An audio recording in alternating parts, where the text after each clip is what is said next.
Okay, so using your generic drum pad, which is also the same settings and MIDI things as this one here as well, which is handy.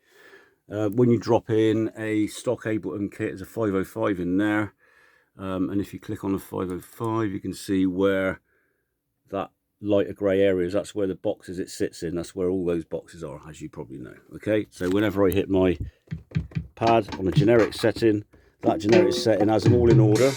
So they're all in order and they play nicely. So I wanted that to be the same as this, but as you probably know, a lot of drum machines are on like this one here and stuff. So if we, add the RD9 and it was being played by the keyboard, you might find the kicks there, and you might find the snares there, and the hat, do you know what I mean, all over the place. So I wanted it to be 1, 2, 3, 4 like that, yeah. So what you do is you basically get your drum rack, you drop in an audio unit, an external instrument, which is that there, which is dropped into that cell. That's going to the RD9 on channel 1, and it's getting audio from channel 3 on my mixer, which isn't really important. But there's also, before it, a pitch.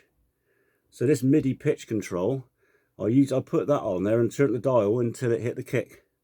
Then I did the same thing with the snare.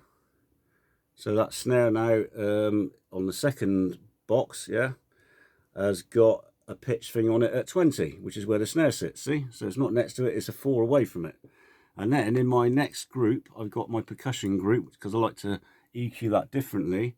And I've got another RD9 in different pads there, look, which make up the rest of the pads on my MIDI controller.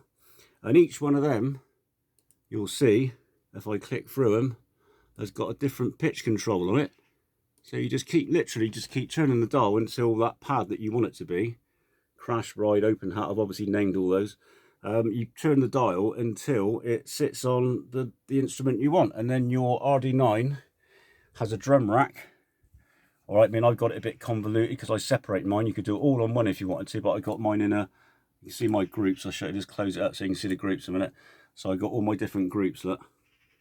And I got kicks and snares in that one, drums, and percussion in that one. So I wanted to split it. So I got the kick and the snare coming out of that track and that track. And then in this one here, I got that. So I can EQ them and process them separately from the kicks and the snares.